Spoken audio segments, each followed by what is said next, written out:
Well, hello and welcome to On the Tee with H&B. I'm DJ Jones, Major Haversham's Lieutenant for Social Media, and today we'd like to kick things off from Gullin Golf Club, home of the 2018 Scottish Open. In just a few weeks' time, some of the world's best will arrive, but today, the members of Golden Eagle Country Club are set to tee it up on this historic links. We have no doubt that a few unforgettable memories await, especially from the 7th tee, regarded by many to be one of the finest views in all of golf. Before we get to today's interview, we'd like to salute our latest field reports from the forces, from the home of golf to Southwest Ireland.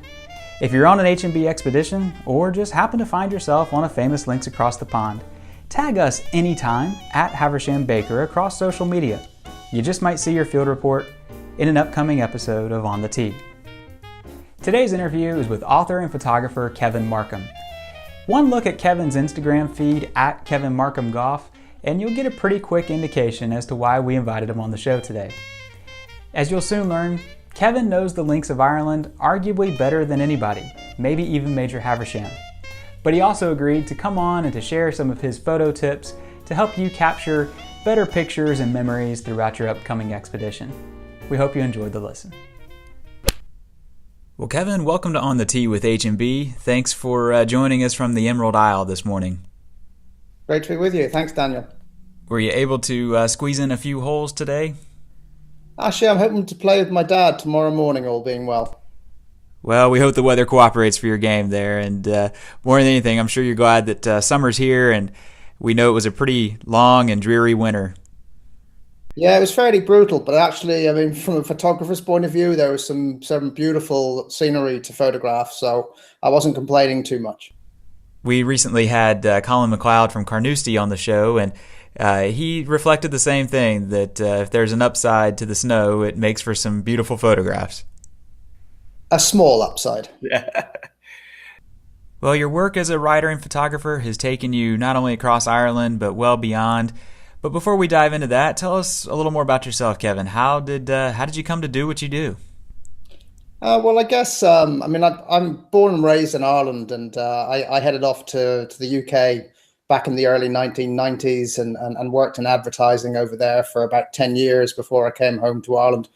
And when I came home, I worked for a company, and pretty quickly an opportunity became available to work as a writer. And I took it. I've always liked writing, so that worked really, really nicely. And then as that progressed, my love of golf, because I was self-employed, I was able to play far more golf than I had before. I mean, when I was in London, I think I probably played once in 10 years. And then I come home and, my golf club is on the doorstep, and I was able to play more and traveled around the country playing a lot of golf. It's fabulous. I mean, I've been playing golf since I was 5 years old. So I was really, really passionate about the game. And that's kind of where the whole idea for playing every golf course in Ireland came from. And the books just became a part of that. Well, you touched on it there. You wrote an absolutely fabulous book called Driving the Green. I recommend it to anybody that loves this game and travel. It's just a delightful read. But without giving away too much, the gist is you hopped behind the wheel of a camper van and visited every course in Ireland. What inspired you to take on such an adventure? Well, I guess, there's two things in there. One, everything starts small and then just builds gradually into this, big beast of a thing. I ended up writing two books. The first book I wrote was called Hooked, An Amateur's Guide to the Golf Courses of Ireland. And the idea behind that was when I was playing a lot of golf, when I first came home, there were no books that I could find that mentioned my home course or any of the other small and mid-ranked courses. They just didn't get a mention, and I thought that was crazy. So I looked into it a bit further, and there was just nothing out there for potential visitors to get an idea. I mean, Royal County Down and Portmarnock, everybody raves about them and everybody knows about them. But, courses like Strand Hill, most people won't have heard of. So I guess that's where the idea for the whole adventure started was, I was going to go out there and play every single golf course and then, use my writing skills and write about it and give each course a fair review. So Royal County Down receives a whole page. Let's see, Scrabo, which nobody else will have heard of, that receives a full page, and they're all rated against specific criteria, and rated out of 100. So, I mean, that kind of was the starting point for it. And I bought an RV. I traveled for 14 months driving around the country. And, I took photographs while I was going. Now, in fairness, those photographs weren't taken on anything like a decent camera. They were just small reminders of where I'd been. And I wrote the reviews, wrote the book, and it was fairly well received, which was great, obviously. Lovely to be published. And then, people were saying, well, what about all the stories about when you traveled? And that's when Driving the Green came about. So, it was a huge number of adventures along the way. And it was beautiful meeting all the people, some really, really great people I met. I mean, yes, there are a few morons, but I think everybody knows that sort of thing comes about. So, beautiful places. I'd spend 6 days out of 7 playing golf. And then I'd take a day off in the middle of the week when I could, go and travel and see the Cliffs of Moher or Sleeve League or, any of the big tourist attractions, and even some of the smaller places that most people haven't heard of. So it was just a chance to explore. And of course, I've ended up driving around the entire country, which is quite an experience in itself. Well, some of the misadventures surrounding the driving aspect of things made for some great stories. I'm curious, whatever happened to the old camper van? The camper van got sold several years ago. Funnily enough, one of my best friends said, why don't we put it out in the field, drop a few hundred golf balls and just fire the thing to death? So I didn't want to do that. I wanted to try and get some money back for it. It was an expensive endeavor, not least because at the end of the day, the camper van just broke down on me time and time again. And it cost a fair few quid to actually get it repaired and get it back on the road. So I wanted to get some money back. So yeah, it's been gone a good few years now. Well, it's a truly great read. And one of the most enjoyable aspects of it is that because you're getting to every course in the country, you get off the well-worn path at times. And as our members of the forces will attest, the bucket list courses of Ireland are obviously just fantastic. But it's often those lesser known places that end up providing some of the most memorable moments of their trip. And that's a theme that gets repeated time and time again throughout the book.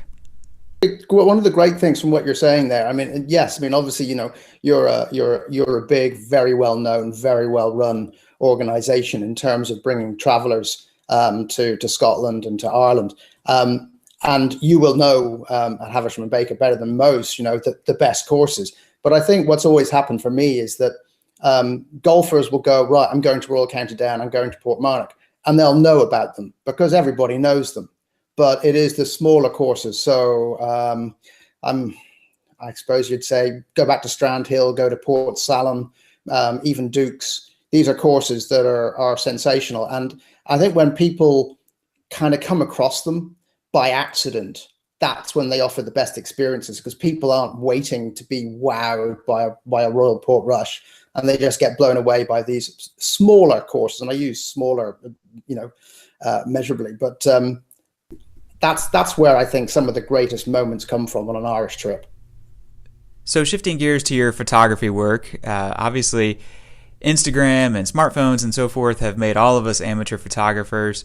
Without giving away too many tricks of your trade, any tips that you might share on how folks who have traveled across the pond can maybe capture some better photos and better document the memories through the lens? Well, I think it's a question of whether you want to actually be taking, world-class photographs or whether you're trying to take photographs of your experience, because obviously there's a world of difference between them. In terms of tips, I think the most obvious place to start is deciding which camera you want to bring, because obviously nowadays smartphones are extremely good with their lenses and they can take absolutely fabulous photographs, but you're not going to get a 5 foot wide photograph out of them to put up on the wall. That's just not really the way it works. But you can get fabulous photographs that you put on Instagram and on Twitter and any social media channel you're on. And that's brilliant. But I think one of the keys is to decide beforehand what the camera is that you want to bring and be happy with that decision. As someone who goes out on an awful lot of golf courses and takes only my phone, there are times when I'm absolutely furious I didn't bring the big camera, because suddenly, the light just breaks and it looks beautiful and I want to have a big camera and take a really fancy shot. But I think, with a mobile phone, you can still get very, very good shots. And, with the apps that are available nowadays, you can really give them some special sort of color and feel. I mean, I use something called Snapseed, and I find that works really well for what I want with an iPhone photo. I mean, if you do want to bring your SLR, first thing I would say is, when you go to a golf club, don't just go out blindly with it and say, okay, I'm just going to go snap, snap, snap everywhere. I'd suggest you go in, you talk to the pro and say, look, I want to take a few really good photographs of this course while I'm here. Where do you recommend I go? Because they'll be able to turn around to you and say, well, look, we've got swans with 6 cygnets on one of the lakes. Or they'll go, you get a fabulous view of these mountain ranges if you go up onto the top of that dune or from behind a green. And it just gives you a sense of when and where you want to start using your camera. And for another thing, it actually allows you to play your golf without continually going, oh, I should take a photograph of this. And I think that's one of the things I've found from experience, is that when I go out with a big camera, I end up taking too many photographs, because you keep seeing things that you want to shoot, and your golf suffers, and the company you're in suffers too. And I think if you're coming over to Ireland from, well, whatever country you're coming from, you want to make your memories, but you don't want to spend them behind the camera the whole time. You want to give your time to your friends.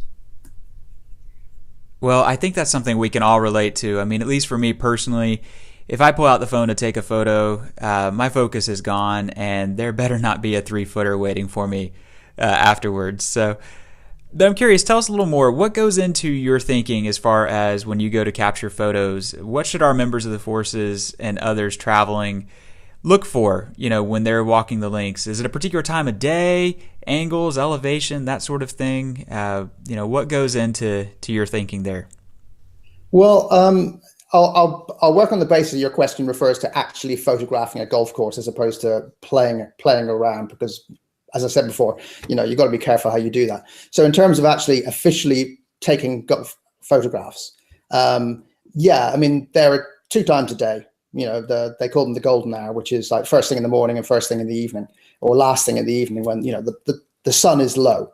So I mean, those are the best times. You get the best shadows, you get the richest colors, and everything just looks glorious. So I mean, that's obviously the optimum time.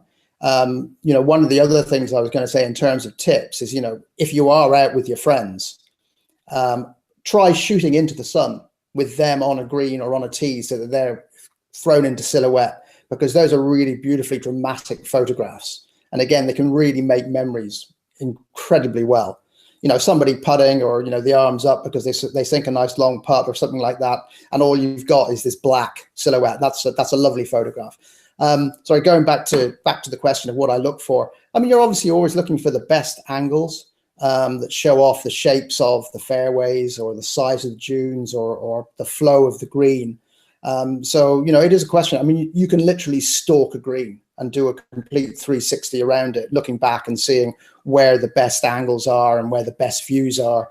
It depends. I mean, some golf courses will say, we know our course is just an average kind of course, but our views are absolutely stunning. Can you work to make sure that it really shows off the views?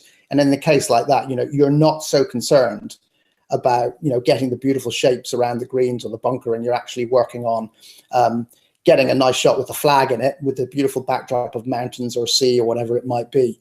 So I mean, I think when you're looking to take a really good photograph, you've just got to work your way around everything that you're walking through, and often some of the best photographs are the ones behind you that you don't look back at. So I think in terms of one of my favorite tips to anybody would be, once you walk off a green, look back down the fairway and see what it looks like. So a few years ago, I paid my first visit to a course that many will know and love, Cruden Bay, and caught it on just a dreadful day, the gray skies and rain and so forth, and my photos just didn't do the course justice. But that's a fairly common occurrence throughout a trip across the pond, and so I'm curious, any tips on how folks can improve their photos throughout the day when, say, the weather just doesn't want to cooperate? That's a tough one. I think when you've got very grey skies, it's very difficult to actually do something with the golf course itself. I mean, I've gone to places to take photographs, not particularly for any reason other than I happened to be there. And it is always distressing going around, seeing a lovely shot. I mean, Cruden Bay, I photographed a couple of years ago, and I got the most beautiful weather for it, and the photographs were absolutely fabulous. But I also played it on another day when, like you were saying, it's very grey, and it's extremely difficult making photographs punchy and showing off the beauty of a hole. It just is very, very difficult to do. And I mean, certainly on a mobile phone, there's next to nothing you can do except playing around with it in one of the apps.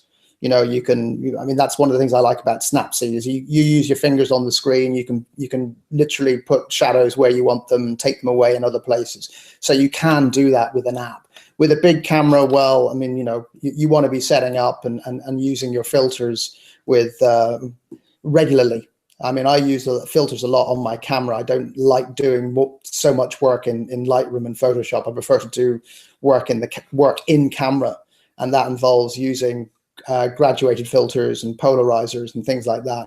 And on a grey day, I mean, a polarizer is no use to you on a grey day, none whatsoever. And the filters just bring down the color of the sky, so they just make them darker, which allows you to brighten up the foreground.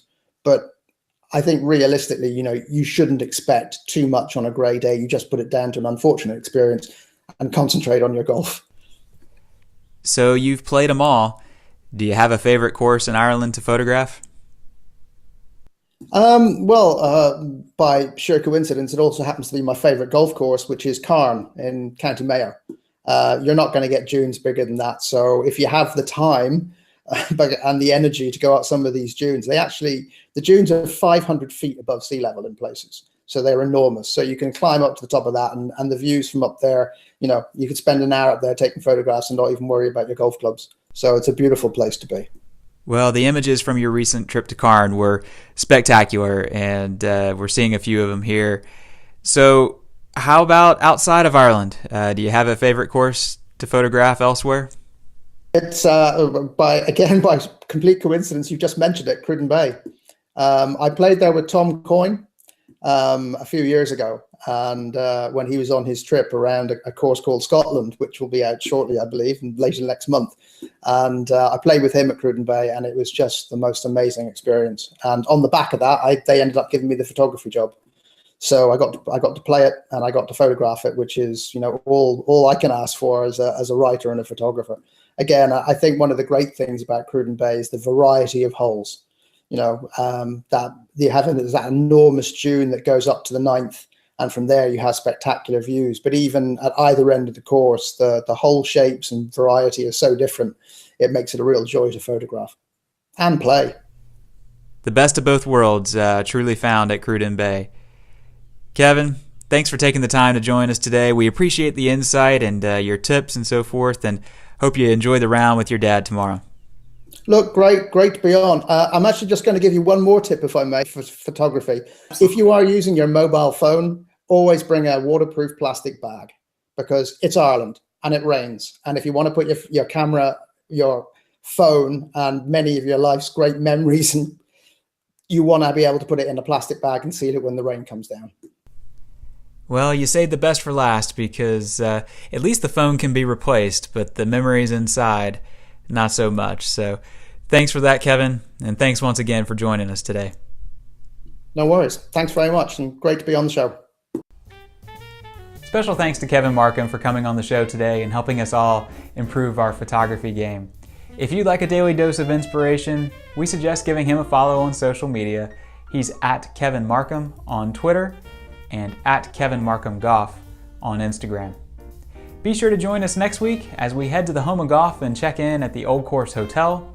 But until then, we wish you plenty of golf at its finest and life at its best.